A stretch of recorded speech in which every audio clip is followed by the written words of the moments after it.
आज हम लोग पढ़ने वाले हैं एंगल के बारे में। एंगल में हम लोग टोटल 6-7 टाइप से एंगल पढ़ेंगे। सबसे पहला आता है एक्यूट एंगल ट्रायंगल, जिसको न्यून कोण कहते हैं। हिंदी और इंग्लिश दोनों में समझाते चलेंगे। एक्यूट एंगल ट्रायंगल किसे कहते हैं? जिसका कोण 90 डिग्री से कम हो, यानी कि 0 डिग्री जो है वो छोटा हो थीटा से। थीटा मानते हैं हम कोई भी एंगल होगा, जैसे 75 हो गया, और थीटा से छोटा हो 90 डिग्री से। अब कुछ स्टूडेंट्स का ये कन्फ्यूजन रहता है कि ये थीटा जो है वो 0 डिग्री भी हो सकता है, जैसे थीटा बराबर 0 डिग्री भी हो सकता है, और थीटा बराबर 90 डिग्री भी हो सकता है कि अगर एक्यूट एंगल ट्रायंगल बन रहा है तो ये दोनों ही बिल्कुल गलत है। एक्यूट एंगल ट्रायंगल में ना ही थीटा 0 डिग्री बनेगा और ना ही 90 डिग्री बनेगा। इसका कुछ रीजन है। जैसे देखिए, कोई भी स्ट्रेट लाइन है तो इसमें 0 डिग्री का एंगल बन ही नहीं सकता, क्योंकि 0 डिग्री का कोई भी एंगल नहीं बनता। मान लीजिए अगर हम यहाँ से 0 डिग्री से कोई एंगल खींचना शुरू करते हैं तो 90 डिग्री पे तो ये हो जाएगा हमारा स्ट्रेट लाइन। 1 डिग्री पे, या फिर पहले मानते हैं 35 डिग्री पे ये होगा। ऐसे ही कम करते जाएंगे, अगर 0 डिग्री आ जाएंगे तो ये स्ट्रेट लाइन पे ही दोबारा एक स्ट्रेट लाइन बन जाएगा। अब एक लाइन पे दोबारा लाइन हम बना देंगे तो वो कोई एंगल नहीं बनता, वो बल्कि स्ट्रेट लाइन ही कहलाता है। तो 0 डिग्री तो हो गया ख़त्म। अब आता है 90 डिग्री। कोई स्ट्रेट लाइन है, इस पर 90 डिग्री का कोण बन सकता है, तो क्या हम इसको एक्यूट एंगल ट्रायंगल बोल सकते हैं? तो मेरा आंसर होगा कि नहीं, इसे एक्यूट एंगल ट्रायंगल नहीं बोलेंगे। इसे हम 90 डिग्री एंगल बन रहा है तो इसे राइट एंगल ट्रायंगल हम बोलेंगे, ना कि एक्यूट एंगल ट्रायंगल। तो एक्यूट एंगल ट्रायंगल समझ में आ गया कि ना ही थीटा बराबर 0 डिग्री होता है और ना ही 90 डिग्री होता है। ये दोनों में से कोई भी नहीं होता है। इसके बीच में हो 1 से लेके या फिर 0 पॉइंट कुछ समथिंग होना चाहिए। इससे लेकर के लगभग 90 डिग्री तक होना चाहिए, ना कि 90 डिग्री परफेक्ट नहीं हो सकता है। इसे हम राइट एंगल ट्रायंगल कहेंगे। जैसे कि ये वाला राइट एंगल ट्रायंगल देखिए। राइट एंगल ट्रायंगल किसे कहेंगे? जब दो स्ट्रेट लाइन आपस में सीधा पड़ जाए, यानी कि ये स्ट्रेट लाइन ये दूसरे स्ट्रेट लाइन पे सीधा पड़ रहा है, तो इसे हम राइट एंगल ट्रायंगल कहेंगे। और इसका एंगल हमेशा 90 डिग्री होता है। थीटा बराबर 90 डिग्री हम बोल सकते हैं। चलिए फिर से शुरू करते हैं।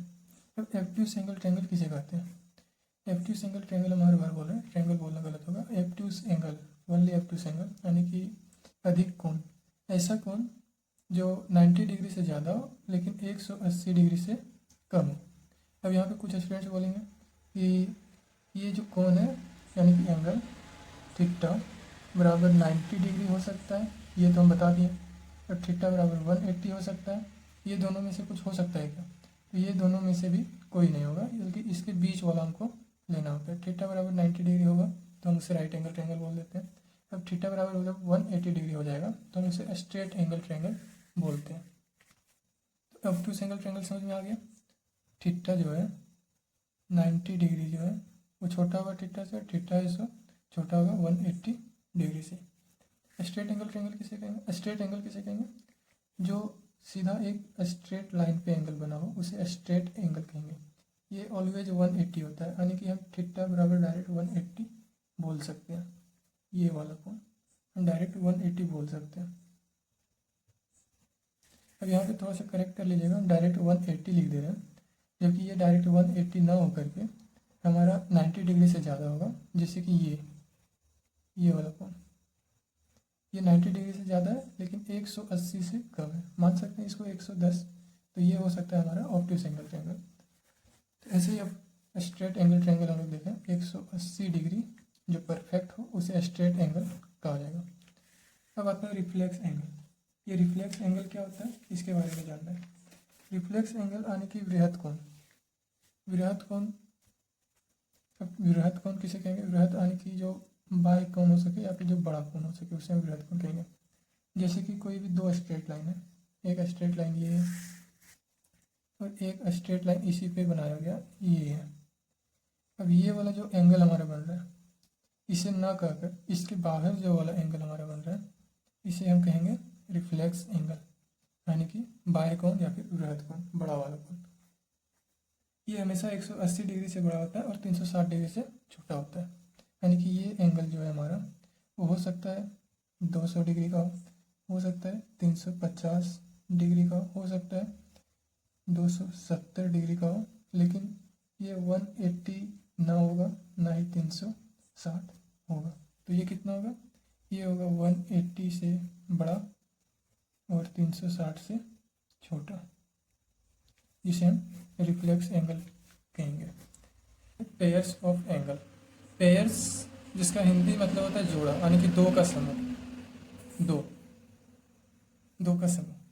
इसमें सबसे पहले एडजेसेंट एंगल आएगा, एक कॉम्प्लीमेंट्री एंगल जो कि हम लोग पीछे पढ़ चुके हैं, सप्लीमेंट्री एंगल, और इसके बाद जाकर के वर्टिकली अपोजिट एंगल्स आता है। और भी कुछ एंगल्स होते हैं जिसके बारे में हम लोग इसमें देखने वाले हैं। सबसे पहले पेयर्स ऑफ एंगल यानी कि समझते हैं इसका मतलब होता क्या। जैसे कि कोई भी दो एंगल हो गया, जैसे ये देखिए, एक ये और एक ये। अब ये दोनों एक पेयर बनाएगा मिल करके अगर जोड़ दिया जाए तो, क्योंकि पेयर हमेशा दो का बनता है। तो ये एंगल और ये एंगल मिल करके एक पेयर ऑफ एंगल बनाएगा, तो इसके बारे में हम लोग देखेंगे। या फिर ये पेयर एंगल में हम किस किस चीज़ के बारे में जान सकते हैं। सबसे पहले एडजेसेंट एंगल। एडजेसेंट एंगल किसे कहेंगे, तो ऐसा एंगल जो आपस में सटा हुआ हो। जैसे कि हम एक एग्जांपल लेते हैं, ये कोई दो लाइन से मिलकर बना एंगल है, लेकिन इसमें तो हम लोग देख पा रहे हैं कि एक ही एंगल है। तो एक और लाइन हम लोग इसमें ड्रॉ करते हैं, इससे हमारा वो एंगल इसमें से दो बन गया। अब एक और लाइन ड्रॉ करते हैं, अब हमारा इसमें टोटल 3 एंगल बन चुका है, 1 2 3। अब इसमें कहेंगे एडजेसेंट एंगल कौन सा होगा, इसको हम 1 मान लेते हैं, या फिर ए बी सी। तो एडजेसेंट एंगल जो आपस में सटा हुआ, जैसे ए और बी आपस में सटा हुआ है तो इसे हम एडजेसेंट एंगल बोलेंगे। बी और सी आपस में सटा हुआ है, इसे एडजेसेंट एंगल बोलेंगे। लेकिन ए और सी आपस में नहीं सटा हुआ है तो इसे एडजेसेंट एंगल हम नहीं बोलेंगे। ए प्लस बी बराबर एडजेसेंट एंगल, बी प्लस सी एडजेसेंट एंगल बोला जाएगा। लेकिन ए प्लस सी एडजेसेंट एंगल नहीं बोला जाएगा। आगे समझ में। अब आते हैं कॉम्प्लीमेंट्री एंगल। कॉम्प्लीमेंट्री में होता है पूरक, जो एक दूसरे को पूरा करे। सिंपल से अगर बोला जाए तो कॉम्प्लीमेंट्री और एक सप्लीमेंट्री, ये दोनों में बहुत ही ज़्यादा कन्फ्यूजन होता है। कन्फ्यूजन इसमें से नहीं रखना है। सबसे पहले कॉम्प्लीमेंट्री एंगल जानना है कि ये 90 डिग्री में होता है, यानी कि जब भी कोई दो एंगल मिल करके 90 डिग्री बना दें तो वहाँ पे उसे हम कॉम्प्लीमेंट्री एंगल बोलेंगे। और जब भी कोई दो एंगल मिल करके 180 बना दें, जैसे कि ये मान लीजिए ये एक एंगल है, ये वाला और ये वाला मिल करके 180 अगर बना रहा है तो इसे सप्लीमेंट्री एंगल बोलेंगे। इसको θ1 मानते हैं, θ2 मानते हैं। तो θ1 प्लस θ2 बराबर 180 होता है कॉम्प्लीमेंट्री एंगल में। और इसमें θ1 प्लस θ2 बराबर, और सॉरी, इसमें 90 होता है और इसमें 180 होता है। एग्जांपल लेते हैं, कोई एंगल है, अब एक स्ट्रेट लाइन है, इसमें दो एंगल बना दिए, एक है 110, एक है 70। ये दोनों मिल करके बनाएगा 110 प्लस 70 बराबर 180। ये तो हो गया हमारा कॉम्प्लीमेंट्री एंगल। लेकिन वहीं अगर यहाँ पे हम देखें तो ये एक एंगल है और ये वाला भी, मतलब ये एक लाइन है, ये भी एक लाइन है, और बीच में कोई भी लाइन है। दोनों मिल करके अगर ये 10 है और ये अगर 80 है, और अगर ये दोनों मिल करके हमारा 90 बन रहा है, तो हम इसे कॉम्प्लीमेंट्री एंगल कहेंगे, क्योंकि ये एक दूसरे के पूरक है। इसके बिना ये आधा है, ऐसे करके समझिए। 80 प्लस 10 बराबर 90। अगर 90 आ रहा है तो कॉम्प्लीमेंट्री एंगल, अगर जोड़ने से 180 आ रहा है तो supplementary angle. Sorry,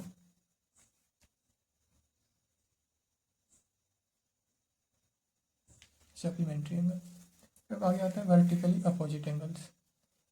vertically opposite angles में से हम पढ़ेंगे कि जब भी कोई दो लाइन, सीधी लाइन आपस में इंटरसेक्ट करे, कैसे भी इंटरसेक्ट कर सकती है, और उसका जो अपोजिट एंगल होता है उसे वर्टिकली अपोजिट एंगल्स करते हैं। जैसे कि ये कोई दो लाइन है, दो स्ट्रेट लाइन जब भी आपस में इंटरसेक्ट करती है तो फिर उसके अपोजिट एंगल्स को हम लोग वर्टिकली अपोजिट एंगल्स बोलते हैं। ये ए मानते हैं, ये बी, ए और बी, इसे हम वर्टिकली अपोजिट एंगल बोलेंगे। और ऐसा भी है कि एंगल ए बराबर एंगल बी होगा, यानी कि अगर एंगल ए बराबर 10 है तो एंगल बी बराबर भी 10 होगा। ये करेक्ट है। और अगर ये मानते हैं हम सी एंगल है तो इसके अपोजिट बनने वाला भी एंगल सी ही होगा।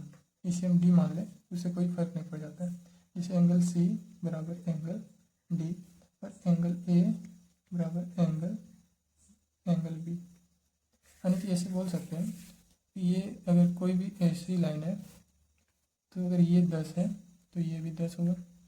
ये अगर 170 है तो ये भी 170 डिग्री होगा। आगे समझ में। आगे देखते हैं। तो देखना है कोरस्पॉन्डिंग एंगल्स। करस्पॉन्डिंग एंगल्स किसे कहेंगे? जब भी दो पैरेलल लाइन हो, मान लीजिए अगर कोई दो पैरेलल लाइन है, एक ये और एक ये, इसे अगर एक तीसरी लाइन काटे तो इस पे बनने वाला एंगल कैसे बनेगा? मान लीजिए इसका हम कोई नाम दे देते हैं एंगल 1, इसका एंगल दे देते हैं 2, इसका 3, इसका 4। अब ऐसे ही यहाँ पे बनेगा, इसका 5, इसका 6, इसका 7 और इसका 8। ये एंगल का नाम है, angle 1, angle 2, angle 3, angle 4, angle 5, angle 6, angle 7, angle 8। अब कोरस्पॉन्डिंग एंगल में हम देखेंगे कि एंगल ए जो है, यानी कि ये वाला एंगल, ये होता है बराबर एंगल 5 के। यानी कि ये दोनों एंगल देखने से भी सेम है और होते भी सेम है, एंगल 1 और एंगल 5। यानी कि हम बोल सकते हैं कि angle 1 is equal to angle 5।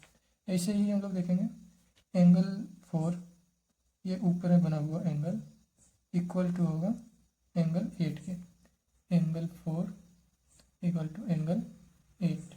ऐसे ही हम देखेंगे एंगल 3, ये बराबर होगा एंगल 7 के, एंगल 3 बराबर एंगल 7। और ऐसे ही लास्ट में जो बच रहा है एंगल 2 बराबर एंगल 6, एंगल 2 बराबर एंगल 6। तो समझ में आ गया कोरस्पॉन्डिंग एंगल किसे कहते हैं?